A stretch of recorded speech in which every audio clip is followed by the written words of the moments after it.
Eddie Chavez, Ruben Nava, and Jesse Romero. Jesus 911. Jesus 911 on Virgin Most Powerful Radio. We are a two-man car. Jesse Romero, myself, Ruben Nava, former LASD deputy sheriffs, and we are here to bring you the truth, the whole truth, and nothing but the truth. So help us God. We are on Soul Patrol, and Jesse, this morning we have a guest on that I've been communicating with, and his name is Joseph, and Joseph Paul, he might go by, and we had a good connection over the last course of last week. Here's a gentleman that spent a number of years in prison, and he's found the Lord Jesus Christ. He's changed his life around. He's probably been out. He'll tell you the story. He's probably been out about 10 years. A fascinating story of redemption. So we've entitled this talk "From the Pen to the Pew," the penitentiary to the pew. So. Hey, Ruben, by the way, the word penitentiary, you probably have heard this before. It comes from the Latin word penitens. There you go. And historically, penitentiaries in the Catholic Church, the idea of a penitentiary was the place for a man to go do penance and to find God and to get right with God. So, if penitentiaries had a Catholic protocol to them, all these guys would come out like Brother Joseph. Hey, Joseph, are you with us? I'm with you guys. How's everybody doing? God bless you all. God bless you. God bless you. Hey, Joseph, are you? If kind of have like an echo, if you're on speakerphone, could you maybe talk straight into the mic? That'd be better. How's that sound? Yeah. Better. Yep. Okay, Brother Joseph, welcome to Jesus 911. You know, we like to hear stories of men that have picked themselves up from the ashes like the phoenix bird, and they've just risen. And they're saying, you know what? I'm done with that life. I'm done with low living. I'm done with playing handball against the curb, and I'm going to follow Jesus now. I love to hear stories of redemption like yours. that's right. It's always been my prayer to those that I met on the streets, that I arrested, encountered on the streets, contacted, whatever you want to say, that they would turn their life around. And I tell them, hey guys, I'm not the enemy. You're your own worst enemy. I hope you would agree with that. I do. I agree with that wholeheartedly. I may not have agreed with it in the past, just like I probably wouldn't be speaking out of my own free will to men from the law enforcement community, retired or active, or any other sort of status. But I did come to a point where I realized that it was my own doing that brought everything onto myself and brought me into what I called my life, which was no life at all. It was a life of death. And so, yeah, I totally agree 100%. Let's get right to it. Jump right into the Joseph, I why don't you tell us how did you get introduced to Jesus 911 and why did you agree to come on the show? After all, we were retired cops, man. Amen. And so I actually have a friend who had a friend of his go on to the show. His name was Dan Schneider. I think the series at that time or on that day was on spiritual warfare. Yes. And so I got a heads up from my friend to tune into the show. When I heard the intro to the show, and I realized this was three retired cops. My interest was a little bit piqued. I mean, I just wanted to listen to see how what Dan Schneider was going to talk about. But again, when I heard the intro, I was like, okay, let's listen and see what's going on here. And let's have an open mind, huh? Yeah, it sure did. and so after I heard the show and. I've been working on developing, or answering the call to develop a ministry to reach out to people that came from, say, the same cut of cloth as myself. And so when I read a little bit on you guys, sort of like a bio, I basically contacted someone. I'm not sure if it was either the three of you guys or someone who got the email first. That I just kind of thought it would be a great idea to maybe we, somehow we could work together. I didn't mention coming onto the show. Actually, that was not even my thought process at the time.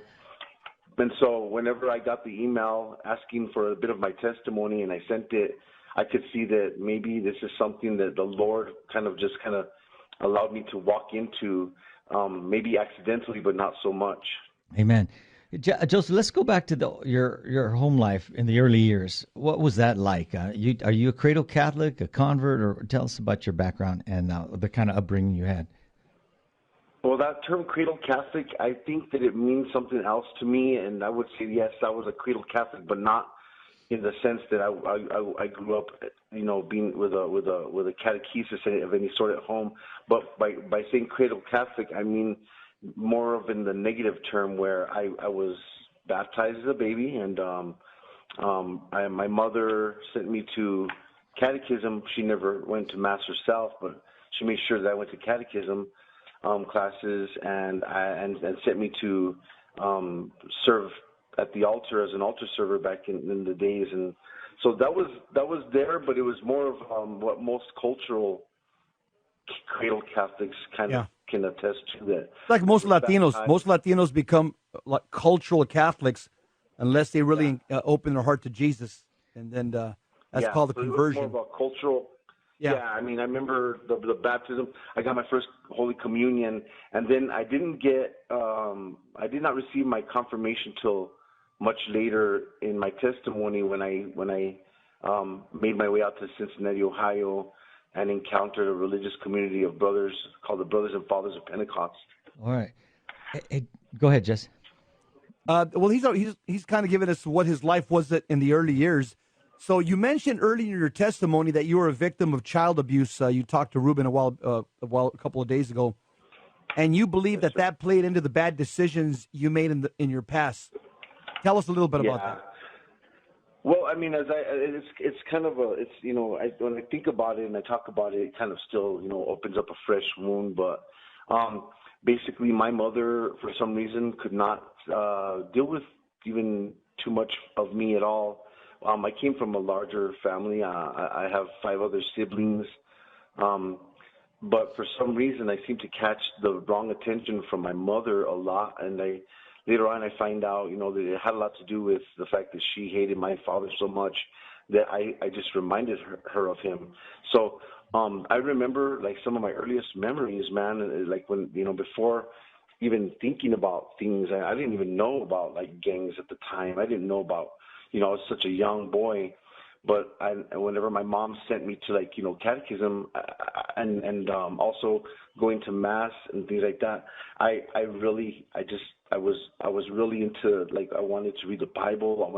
I was reading the Baltimore Catechism, and there would be times at home when I'd be, like, in my room, my bedroom, and my mom would come in and put that, bleep Bible down, and and start ordering me around to do things, and then pretty soon it would just be because for whatever reason I always ended up somehow getting smacked around quite a bit, and then it got pretty bad. It got pretty bad to where like the state took me away from her a couple of times after showing up to school with bruises and marks and things like that on my body and my face, and so it was a rough childhood. It was like from my earliest memories up until I don't know, like 12, maybe 13, maybe 14 years old. Just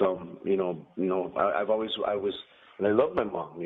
I loved my mom. And somehow, despite all of that, my brothers and sisters would call me a mama's boy. But it just when I would reach out for my mom for love, I got something else instead. And so it just kind of made things really easy to. Brother Joseph, what was the point where you ended up going to prison? What was the point that ended up landing you in prison? Well, let me just say that before prison, I had been in and out of jails, just from a reckless life, and the drugs and the alcohol and trying to hang out with with the wrong crowd and whatnot. But what happened where I went to prison for the first time, well, that was just before my 21st birthday. I was already well into almost any sort of drug. I was already doing these drugs and kind of messing around with them, dabbling with them a little bit. I ran into a cousin of mine who just got out of prison. She introduced me to some harder drugs, and so it was almost instantaneous. Once I started doing some of the hardest stuff, then I needed to keep doing it, and I needed to keep getting it, and so I started to to do robberies, and so armed robbery was the charge that got me into prison for the first time. How long did they give you? I got a 9-year sentence. I got out in 4.5 years. In New Mexico at that time, there was a 2-for-1 good time deal. So you got 9 years, and if you behaved and if you did your everything you need to do to maintain a good time, you got out in half that time.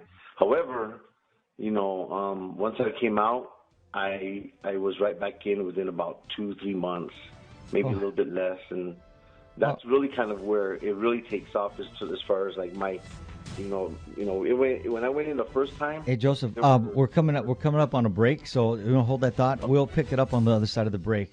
Listen to Jesus 911. We'll be right back with our special guest.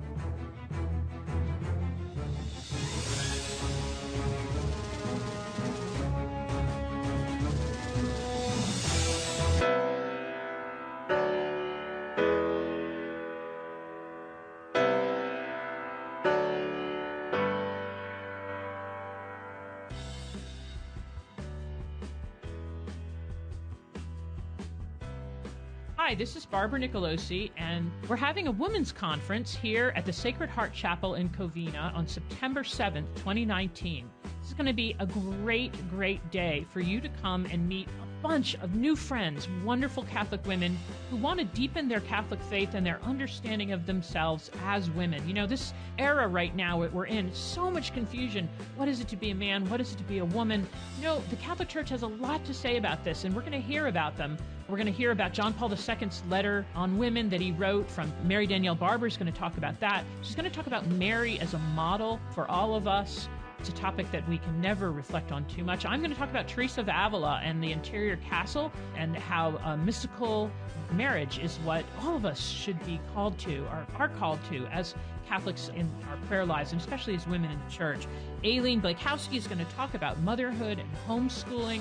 And then finally we have Father Charles Murray. He's going to be the celebrant of the Eucharist. He's going to be here hearing confessions. It's going to be an amazing day. We're going to have an hour of adoration together, time to pray, time to laugh, eat, reflect, grow in our passion for our Catholic faith and our identity as Catholic women. You don't want to miss it. You want to come, you want to bring your friends, you want to bring your daughters, your nieces. That's really an affordable day. So go to virginmostpowerfulradio.org and you can register for this conference or call 877-526-2151. The Women's Conference is going to be a great event for the Archdiocese of Los Angeles area, Southern California Catholics. You don't want to miss it. Buying or selling your home or your business property? This is Terry Barber. Real Estate for Life underwrites the Terry and Jesse Show, and they can connect you to one of 900 pro-life real estate agents around the world. And when they receive their referral fee, they will give 80% of it to a pro-life organization. Wow, that's 80%. realestateforlife.org, 877-LIFE-US1.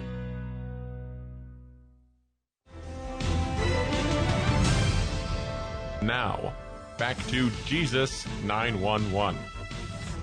If this call is not an emergency, dial 888-526-2151.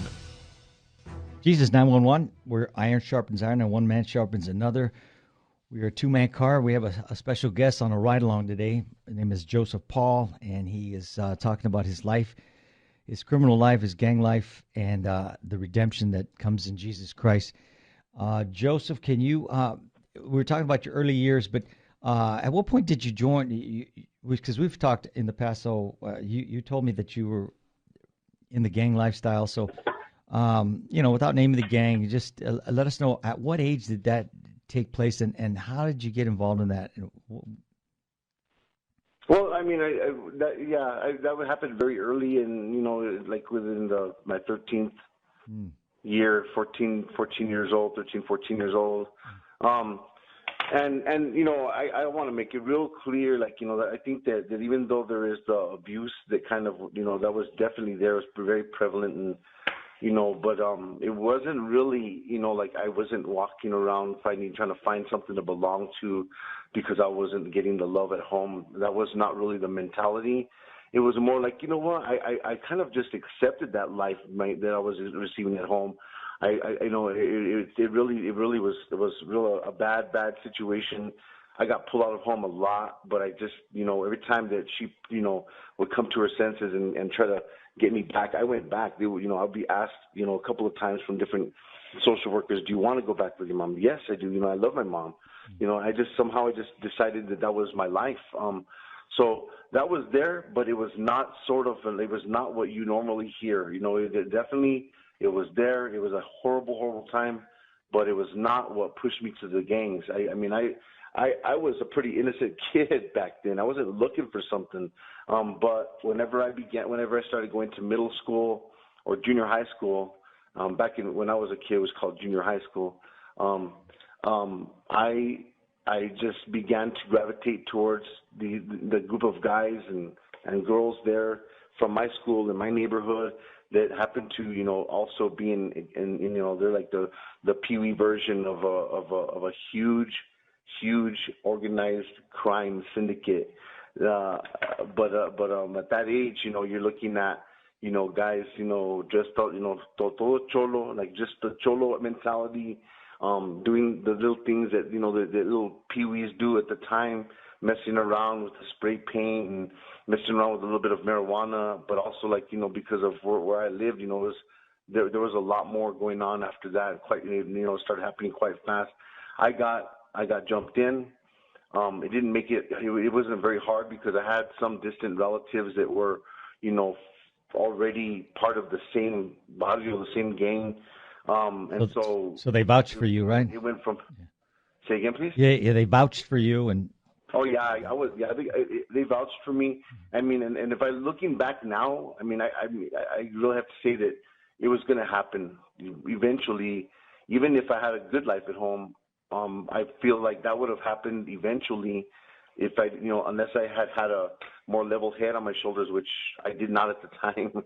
Yeah. So yeah, I mean, I was received into the gang, jumped into the gang. And then, later on, I would make my bones, and because you get jumped in, and then, if you think that, going through getting courted in is all that, that happens, not where I came from, that was just part one. Yeah, you got to put in work, right? Cutting your teeth, yeah, put in work, and so I did that. I did what I had to do to make my bones and gain status. Yeah. At some point, did you leave the town that you grew up in and join the military?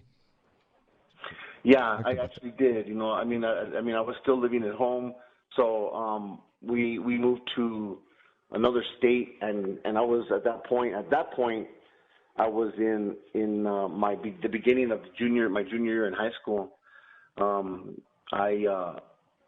I decided to quit school because I knew that I could.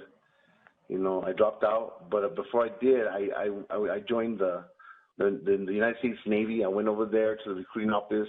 They told me about delayed entry program, and then upon my 18th birthday, they would immediately get me out there to boot camp. And so I joined the Navy. I went through my boot camp, and I didn't realize, that whenever I took my ASVAB test, that the scores that I hit would open up an opportunity for me that I didn't see, because I was just thinking Navy, swabbing the decks, Yeah. and the whole nine that you see like on TV or whatever on a cartoon, like the guy with the Cracker Jacks and the sailor hat, and all that. So I took the test, and I was told, I scored enough to where I could be what's kind of termed as a radar operator. I was an operations specialist, which is a radar operator. Their motto was Operation Friend or Foe, and so I basically learned how to track surface, subsurface, and air. Different aircraft or ships or submarines, and it kind of came in handy because at the time that I joined, we went right into Desert Shield and then right into Desert Storm, and there I went off to Desert Storm. And so, how many years did you do in the Navy? And were you on? I did a 4-year enlistment. Okay. Mm-hmm. Okay. Yes, sir. And Jess, you want to have a question? Yeah, and okay, so you get out of the Navy. Did you get out of the gang life at this point, or no, were you? No. You were still claiming your body? Very much active in the gang. Yeah, I mean, even the funny thing is that whenever I joined and went through boot camp, went through my A school, I was given a chance to pick a place to go afterwards that would be my base. Like there was bases in Alaska, there's bases in Guam, there was bases all over Florida, and over in the Virginia Beach and Norfolk. But then I saw there was so many spots open for the base in San Diego, so there I go back to California to the 32nd Street Naval Base, and that became my where I would begin my Navy life. Whenever I was not on base, I went back to the hood, and whenever I was not on duty, whenever you get into a rotation like that, you're you have to show up for count at the base if you're not on duty. But after the work day, you're free to go. And so I would take 3 days, and just be out there in the hood doing my thing. And so people that call the shots kind of saw a potential for me being in the Navy, and so that's how things kind of sort of escalated from bad to worse there, because I got into a little bit of trouble after the war. I brought some drugs over across, basically from Hawaii, and I got busted with those drugs. Oh, wow. And that's kind of what really started my whole, really getting serious as far as going to jail for small things to going to jail for something not so small. So did you get court-martialed? I didn't get court-martialed. What they call it in the Navy is a captain's mast. Okay. It's the same thing, except that I think the court-martial, like a real court-martial, I believe it that happens across the board for the most serious things. But I did get captain's mast, and at that point, because of a zero tolerance policy that was really fresh back then, there was absolutely no way you're going to stay in the Navy after having anything to do with drugs, period. That would have been a urine test or getting caught with 5 pounds of Hawaiian marijuana, which was my case. Mm-hmm. So I got taken to a captain's mast after spending a good amount of time at the Las Colinas facility in San Diego. Brother Joseph, let me jump in here. Okay, so yes, sir. Just for purposes of time here, so is it still hard to remember that you're not the person that you were when you got caught up in the gang life, as we're talking right now? And was it difficult to renounce the gang life, the criminal life? And not only was it difficult, but what was the key moment that catapulted you on the path to where you're at now? What happened? What steps were taken? When did you renounce the gang life? And when did you get sick of this? Well, that's a good question. I'll start with your first question. It's not as hard as it used to be to remember that I'm not that person anymore.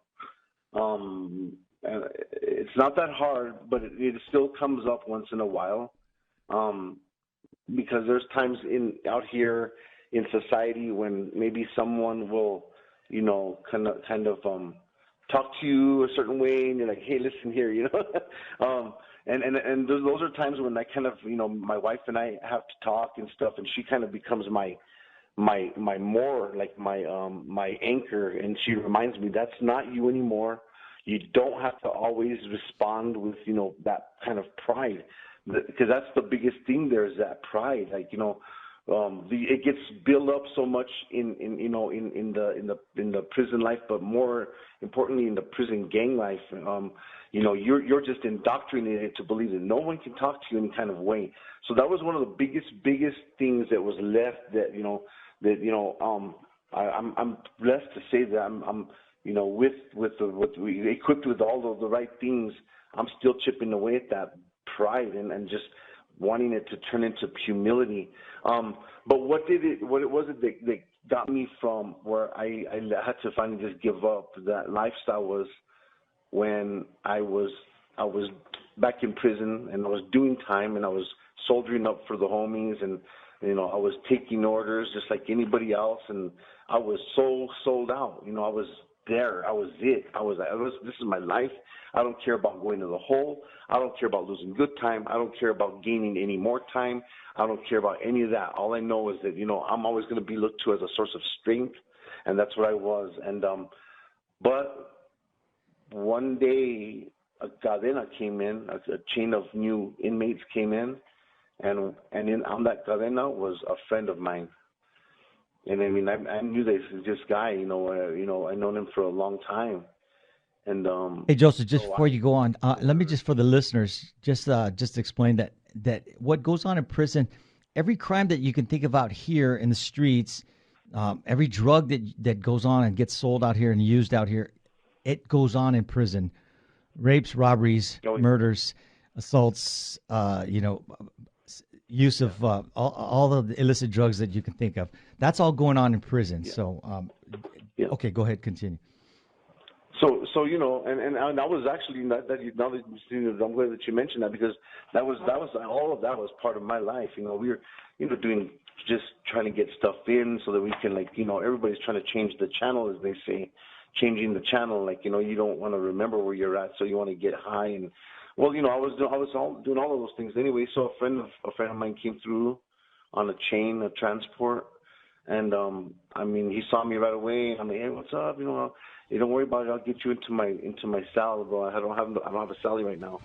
Okay, hey, just hear the music. So, hey, this is going to get good, listeners. We're talking with Joseph, Brother Joseph from the pen to the pew. We'll be right back. You don't want to change that dial.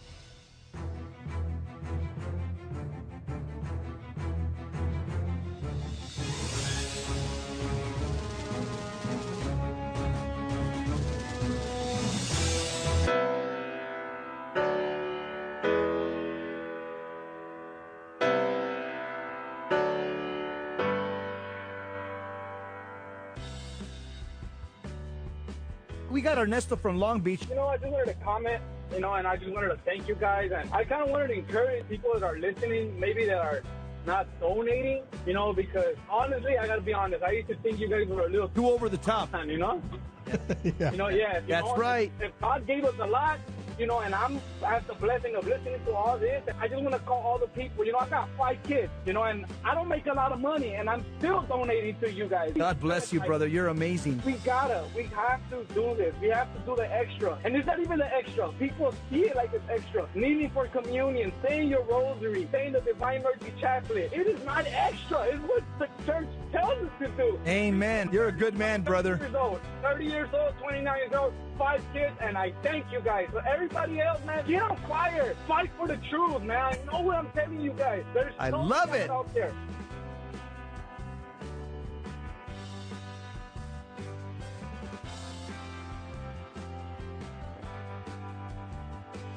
This is Terry Barber reminding you there's a women's conference coming up September 7th, 2019 at the Sacred Heart Chapel. Mary Danielle Barber will be speaking along with Barbara Nicolosi. They're going to be talking about true femininity. Be who you are. This is going to be for your daughters, your mothers. Every woman should be at this conference. And the way to do it is go to virginmostpowerfulradio.org or call 877-526-2151.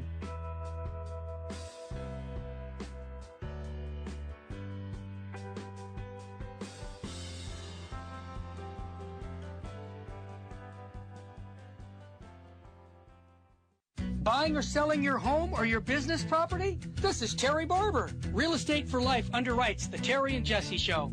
And they can connect you to one of 900 pro-life real estate agents around the world. And when they receive their referral fee, they will give 80% of it to a pro-life organization. Wow! That's 80%! realestateforlife.org, 877-LIFE-US1.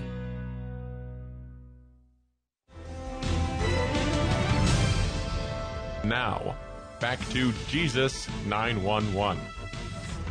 If this call is not an emergency, dial 888-526-2151. We are back. Jesus 911, two-man car with a special ride-along today. Except he's not riding in the back seat. He's riding in the front seat. Right. Yeah. We're on Soul Patrol. We've given you some Catholic briefing and some intel so that you can go out and change the world. And our guest is Mr. Joseph, Brother Joseph. So we're talking about his criminal gang lifestyle in the past. That From crook to Christ. Yeah, he put himself From pen in to prison. the pew. Amen.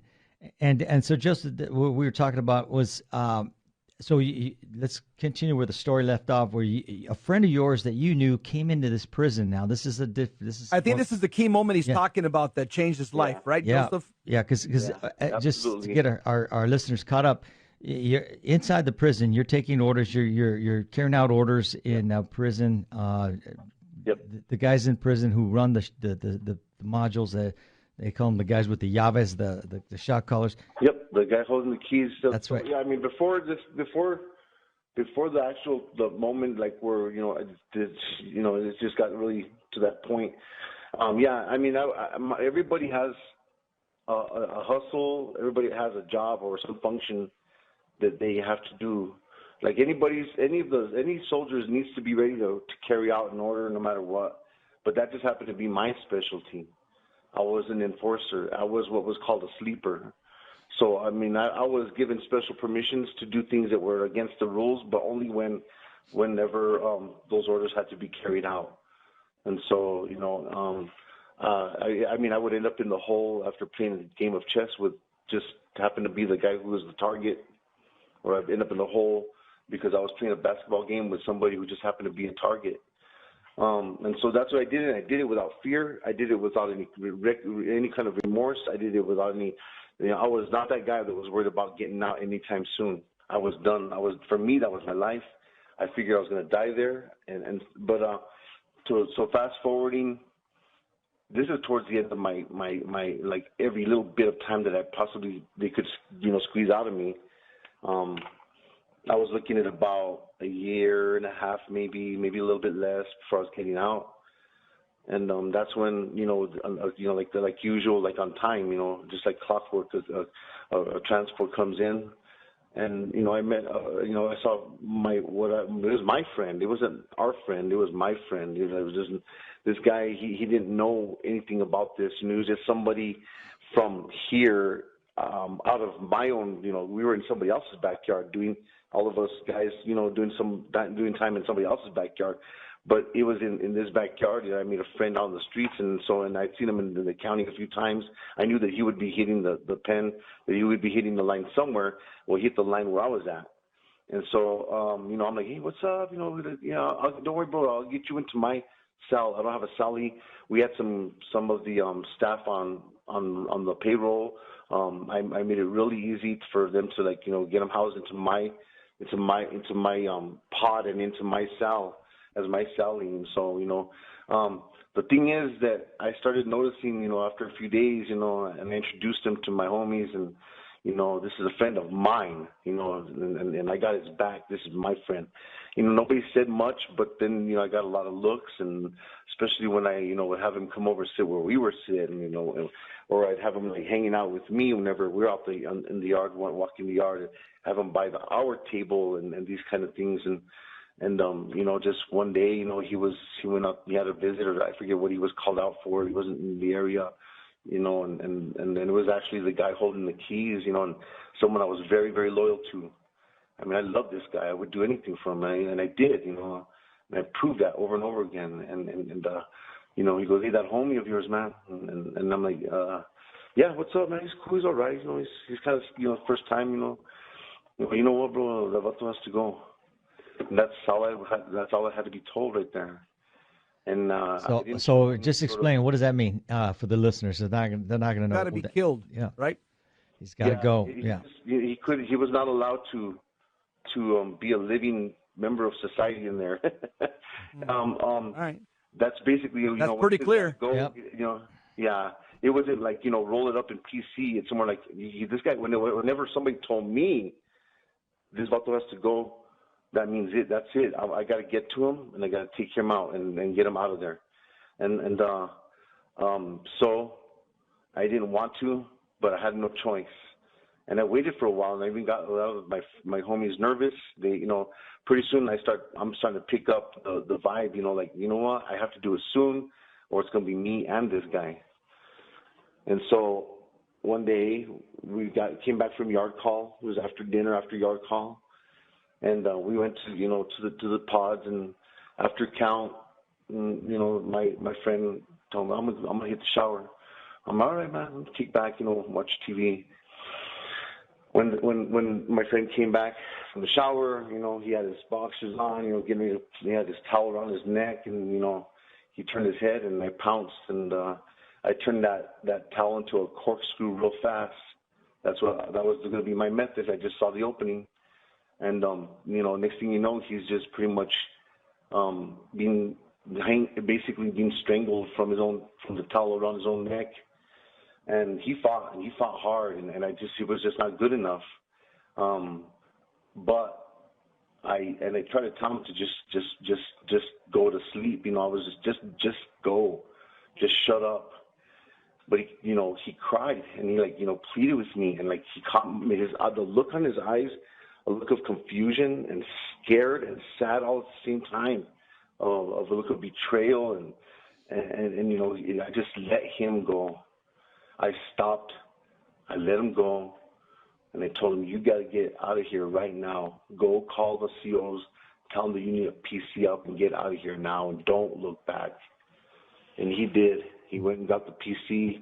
He got PC'd out. They locked the pod down. They knew which cell he came from. They knew what was going on.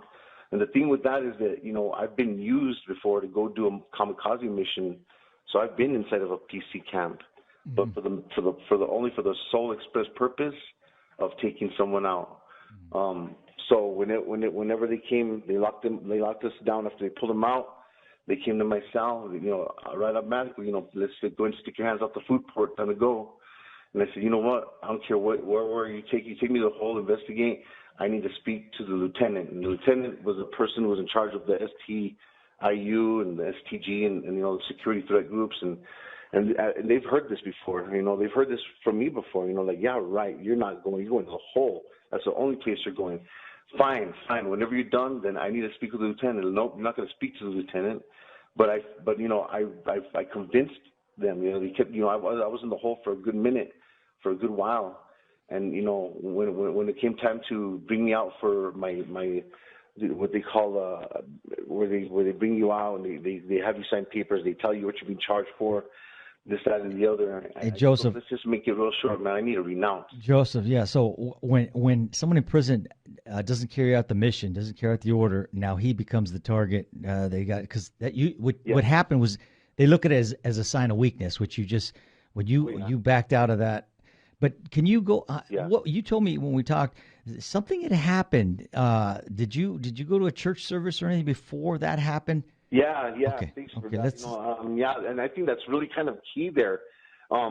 It's just so it's when I think about it, it was a one moment in time before this guy came to the line. I went to a mass. Mm-hmm. I hadn't gone to church in a long time. As a matter of fact, when they would have church call and you see all the guys even from my pod, I would make it miserable for them. They hated it. They hated the kind of flack that I would give them whenever they would line up for church, those are the kind of the guys that I would really target because to me that was a weakness to walk around prison and trying to pretend like you're a Christian. And so, but you know what? As a cultural Catholic, to me that's not the same as going to mass for Easter or for Good Friday. And I think it was an Easter or Good Friday Mass. I just, I needed to go. I was missing people. I just needed to be, someplace. I went to a Mass. And I really believe that is what, like, somehow a seed was dropped, because that whenever this gentleman came through on the line, I thought I could do it like any other time, without any sort of thought about it, any sort of remorse, any sort of fear of anything. And then that was gone. So that there, where that guy was pleading for his life, his pleading for his life stopped me, but I believe that it was because I had been to Mass one time. So the graces that you received from the Masses, the graces you received, you believe had a powerful effect on you not committing that the unthinkable of murder. Okay. Yes. So now you have to PC up because you know that your life's going to be in danger. So you're in protective custody, and once you get out of the hole, you go to protective custody. Yeah. And what happens there? And well, a lot of people got nervous because there was people that had PC'd up themselves, and they were part of my organization. So for a long time, it was really tense. They thought you were there for another mission, huh? Yeah, they thought I was there for another mission. But then when the words, hit the line, the word bounces back everywhere. Even PC, they hear about everything that happens. They realized that, that I had renounced. And there was a few other brothers there, and a few other men from different organizations that renounced also. And that was a pretty hard existence to live, because before that, I had everything I wanted. When I first hit the line, I got a welcome bag from people I hadn't even met yet, because I was still in orientation. I had a TV, and I had my little Walkman, my little clear Walkman, and some nice Nike Cortez, perfectly my size, brand new, right out the box. All the, what do we call those, shoes and whams you can even possibly want, all the candies and the cakes and all that stuff that you could possibly want, like just a nice, and then from going from that to nothing, a very sad existence, and very and also very very tense, because just like I knew I could get in there, I knew that someone was going to at least try, or at least that's where I'm watching my back even harder than when I was on the line. You're watching your back because you're worried about someone hitting you, sticking you from behind. Oh yeah. All right, we're coming up to the end of the third segment. We're going to finish up and wrap this up. The next segment, we're going to talk about his conversion, where Jesus comes to him and his eyes are open. We're talking to Brother Joseph, and we'll end Jesus 911.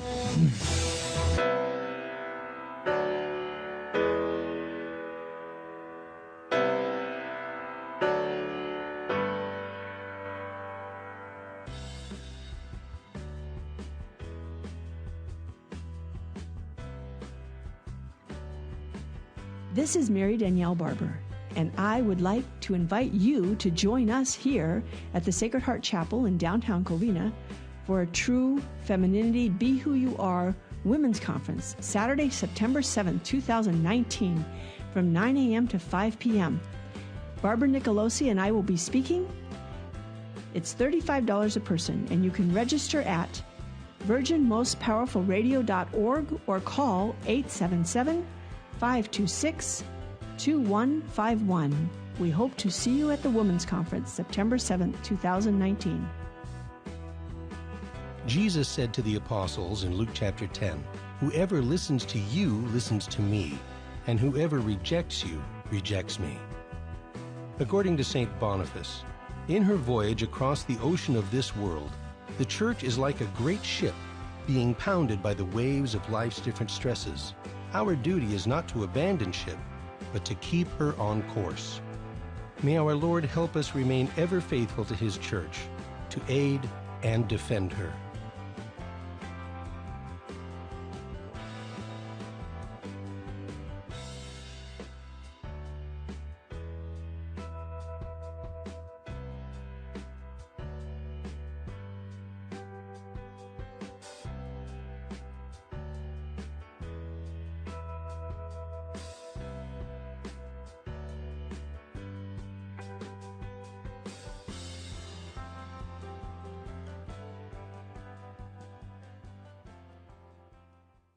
Buying or selling your home or your business property? This is Terry Barber. Real Estate for Life underwrites the Terry and Jesse Show. And they can connect you to one of 900 pro-life real estate agents around the world. And when they receive their referral fee, they will give 80% of it to a pro-life organization. Wow! That's 80%! realestateforlife.org, 877-LIFE-US1.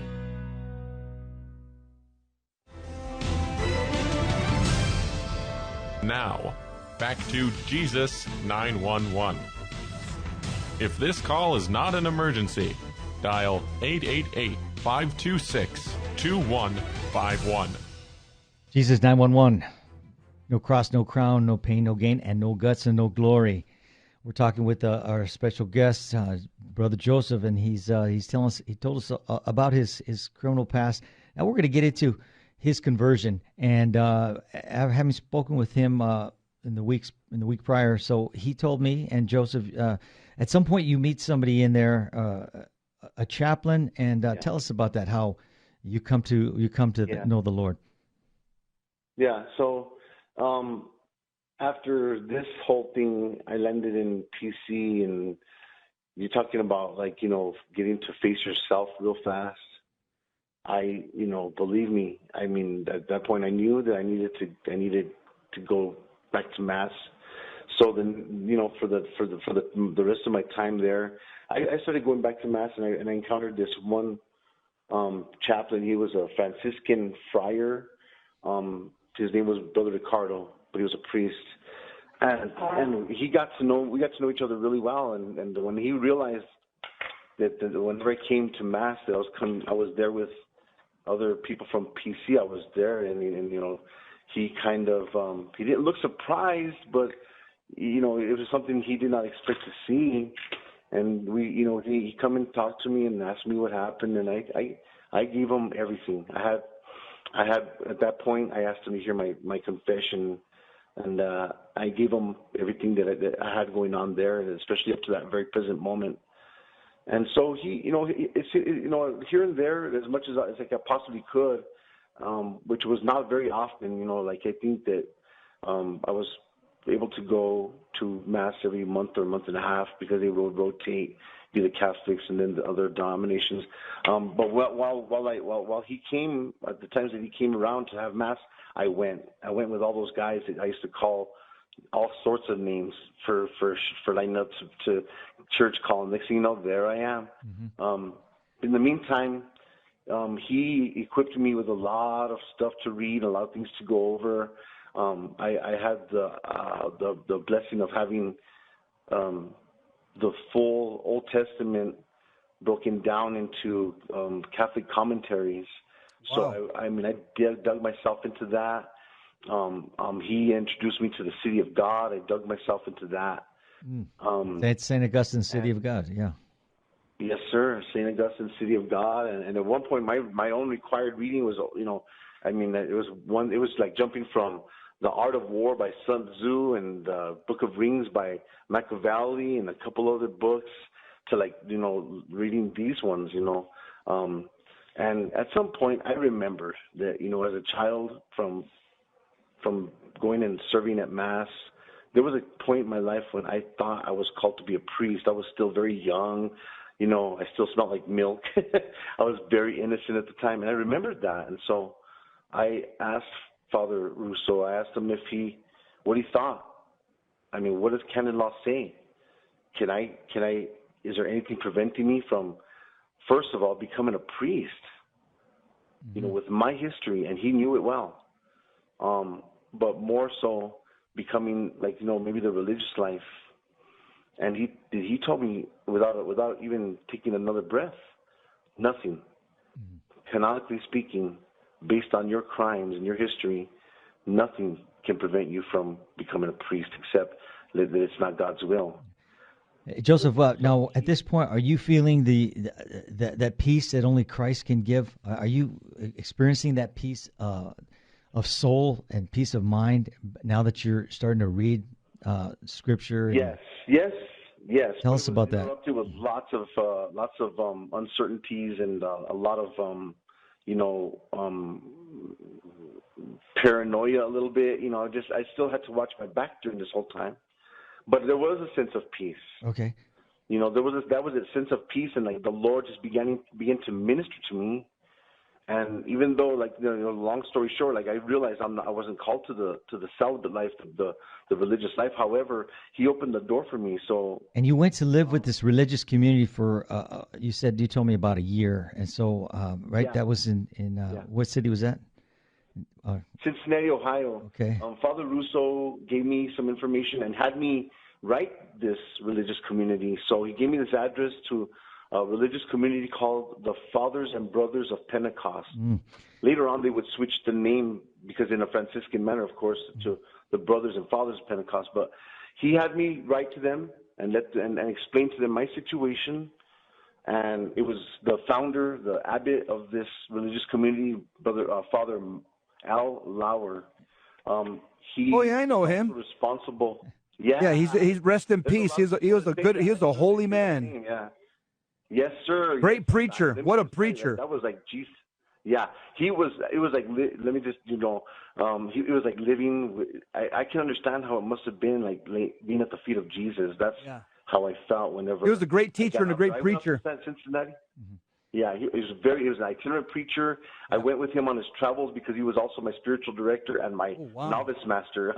But he wrote me back and he said, "We're happy to receive you. As soon as you finish with everything there, and you don't have any probation or whatever," which I didn't. I ended up doing all of it behind bars. I came out for a little bit to spend some time with my family. It'd been a while. They started accepting me a little bit again.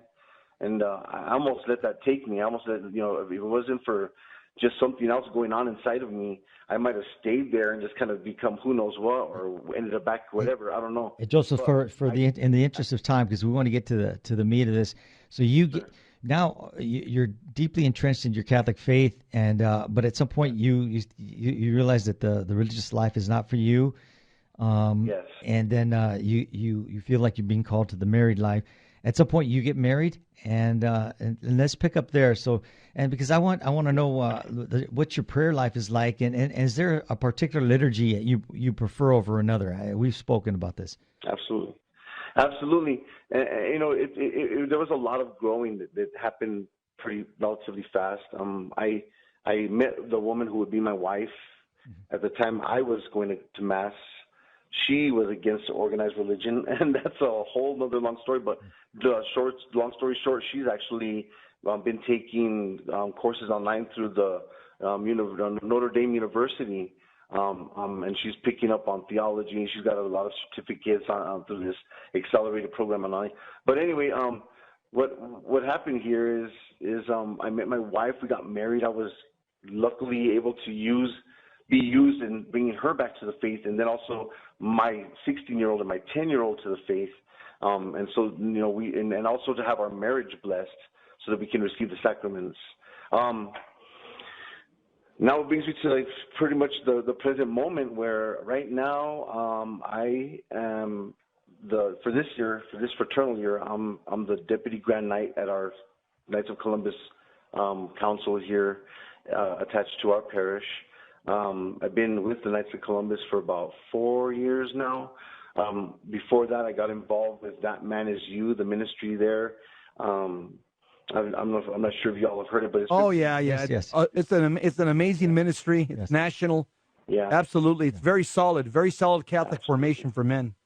And at the same time, I began to read up on the Tridentine Mass, and I was able to attend some of those masses in Cincinnati, and Father Al at the church where the Fathers and Brothers resided, they did the Novus Ordo Latin and the Novus Ordo in English, and then a German Mass, and it was very beautiful. But when I finally went to a Latin Tridentine Mass, it just blew me away. It blew me away. The beauty that I was able to experience, to be able to worship God and to be a partaker of the prayers that the priest was praying, and throughout the Mass, those prayers that are missing now in the liturgy that we have, I fell in love with it. And so I am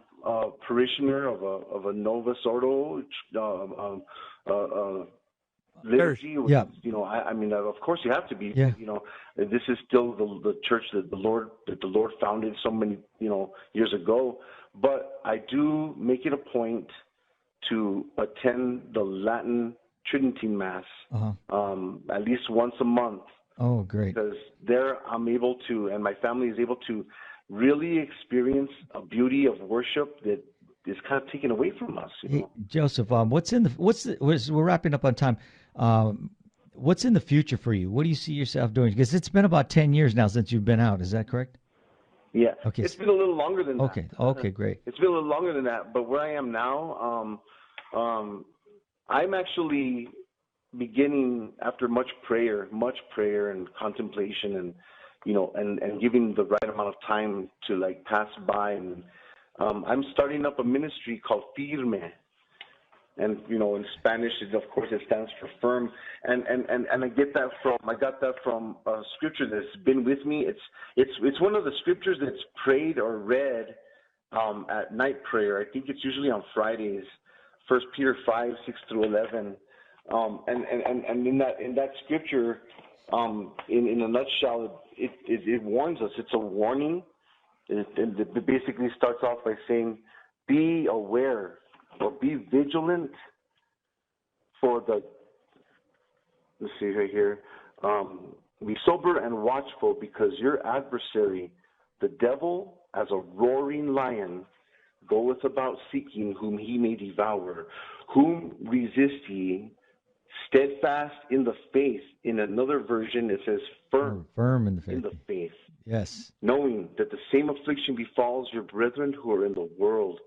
And then the verse 10 is really sums it up. Verse 11 sums it up. But I took the word firm from that scripture, and that's the name of the ministry that I've begun to form together, starting to gel together. And so right now, what I'm doing is I'm in communication with some of the detention centers in the state that I live in, and it's simple. I'm not in there to go and talk to anybody. That would be not a wise thing to do at this time. But for people who are in jail or in prison, and they are maybe they're finding themselves where I found myself at a crossroads, in conflict with myself. And maybe need something more. You can write to my P.O. box. All right, Joseph. Hey, we're going to stay in touch, and if we could be of any help to you, feel free to reach out to us again, so we can get all this information. Yeah, Joseph, we thank you so much for being on the show and sharing your story, your testimony with us. Keep up the good work, brother, and keep the faith, and keep plugged into Jesus 911 and the other shows on Virgin Most Powerful Radio. Thank you so much. We'll be in touch. Sure will. We were listening to Jesus 911. Stay tuned for Hands On Apologetics with Gary Mashuda. Thank you. We'll see you tomorrow. God bless.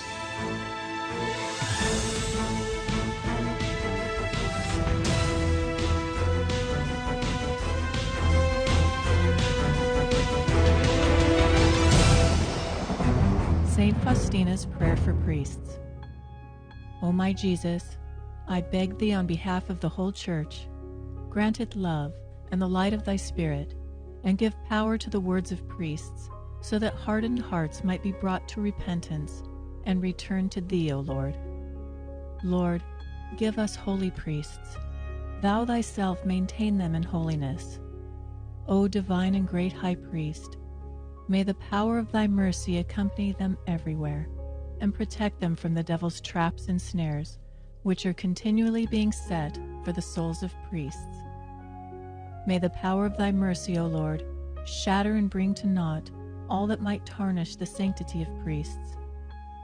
For thou canst do all things. Amen. Virgin most powerful, pray for us.